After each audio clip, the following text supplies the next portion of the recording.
இந்த 2025 விடாமுயற்சி அப்படிங்கிற படத்தை பற்றி பார்க்க போகிறோம். மகேஷ் திருமணி டைரக்ஷனில் அஜித் குமார் சார், த்ரிஷா, ரெஜினா, ஆரவ், அர்ஜுன் அப்படின்னு இவங்க எல்லாரோட நடிப்பில் வெளியே வந்த இந்த படம் தான் இந்த விடாமுயற்சி. அப்படி இந்த படம் எப்படி இருக்குன்னு இந்த வீடியோவில் பார்க்க போகிறோம். இந்த படத்தோட டியூரேஷன் அப்படின்னா ஒரு 2 மணி நேரம் 30 நிமிஷம் படம். இப்போ இந்த படத்தோட கதை என்ன அப்படிங்கிறதையும் பார்த்துடலாம். இந்த படம் ஆரம்பத்தில் ஏகேவும் த்ரிஷாவும் ஹஸ்பண்ட் அண்ட் ஒய்ஃப். அப்படி த்ரிஷாவை அவங்களோட அப்பா வீட்டில் கொண்டு போய் ட்ராப் பண்ணுறதுக்கு ஏகே த்ரிஷா கூட ஒரு வண்டியில் போயிட்டுருக்காரு. அப்படி இவங்க ஒரு ரோடு வழியாக தான் போகிறாங்க. அந்த ரோடு வழியாக த்ரிஷாவோட வீட்டுக்கு போனோம் அப்படின்னா எப்படியும் ஒரு 9 hours ஆகிடும்.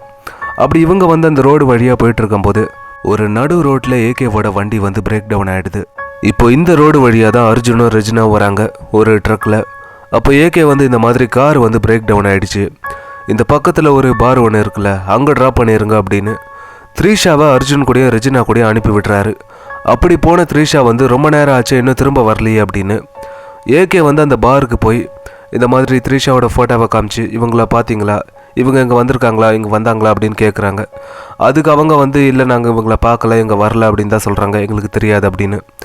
இதுக்கப்புறம் ஏகே த்ரிஷாவை தேடி போகும்போது ஏகேக்கு வரக்கூடிய அந்த பிரச்சனைகளை என்ன, அது எல்லாத்தையுமே இவர் எப்படி ஹேண்டில் பண்ணுறாரு, கடைசியாக த்ரிஷாவை கண்டுபிடிச்சாரா இல்லையா, அது மட்டும் இல்லாமல் த்ரிஷா உயிரோடு இருக்காங்களா இல்லையா அப்படிங்கிற இதெல்லாம் தான் இந்த படத்தோட கதை.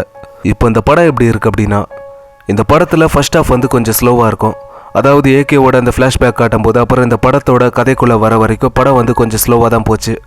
ஆனால் எந்த ஒரு இடத்துலையும் போர் அடிக்கிற மாதிரி ஃபீல் ஆகாது. அது இந்த படத்துக்கு ஒரு பெரிய ப்ளஸ் அப்படின்னு சொல்லலாம் இந்த ஃபர்ஸ்ட் ஹாஃப்க்கு. அப்படியே செகண்ட் ஹாஃப் பார்த்தீங்கன்னா உண்மையிலே பயங்கரமாக இருந்துச்சு. இந்த செகண்ட் ஹாஃபில் வரக்கூடிய இந்த ஆக்ஷன் சீக்வன்ஸாக இருக்கட்டும், ஏகேவோட அந்த பர்ஃபார்மன்ஸாக இருக்கட்டும், இந்த படத்தில் ஒரு நல்ல பர்ஃபார்மன்ஸை கொடுத்த ஆளுங்க அப்படின்னா ஏகே, ஆரவ், அர்ஜுன், ரெஜினா இவங்க 4 பேரும் ஒரு சூப்பரான ஒரு பர்ஃபார்மன்ஸை கொடுத்துருப்பாங்க. த்ரிஷாவை எதுக்காக சொல்லலை அப்படின்னா அவங்களோட பர்ஃபார்மன்ஸ் சொல்கிற அளவுக்கு பெருசாக எதுவும் இல்லை. இந்த படம் ஆரம்பத்தில் கொஞ்சம் சீனில் வராங்க, படம் முடிகிறப்போ கொஞ்சம் சீனில் வராங்க, அது மட்டும்தான்.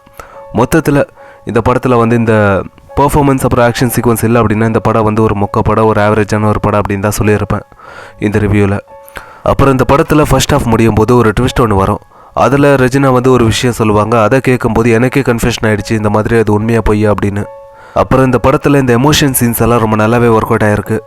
அப்புறம் டென்ஷன் பில்டிங் ரொம்ப நல்லாவே க்ரியேட் பண்ணியிருக்காங்க. அதாவது த்ரிஷா உயிரோடு இருக்காங்களா இல்லையா அப்படிங்கிற அந்த ஒரு டென்ஷன் பில்டிங் இந்த படத்தை பார்க்கும்போது எனக்கும் இருந்துச்சு. அப்புறம் இந்த படத்தில் ஒரு பெரிய நெகட்டிவான விஷயம் அப்படின்னா அர்ஜுனுக்கும் ரெஜினாக்கும் ஒரு ஃப்ளாஷ்பேக் வச்சுருப்பாங்க. அதில் இவங்க 2 பேரும் லூஸ் அப்படிங்கிற மாதிரி காட்டுறாங்க. அதாவது இவங்க லூஸ் அப்படின்னு சொல்கிறாங்க, ஆனால் பெரிய பெரிய பிளான் பண்ணுறாங்க, பெரிய பெரிய வேலைங்களை செய்கிறாங்க, ஆனால் இவங்க லூஸ் அப்படிங்கிற மாதிரி காட்டுறாங்க. அதுதான் எனக்கு ஒன்றும் புரியல, இந்த சீன் எதுக்காக வச்சாங்க அப்படின்னு.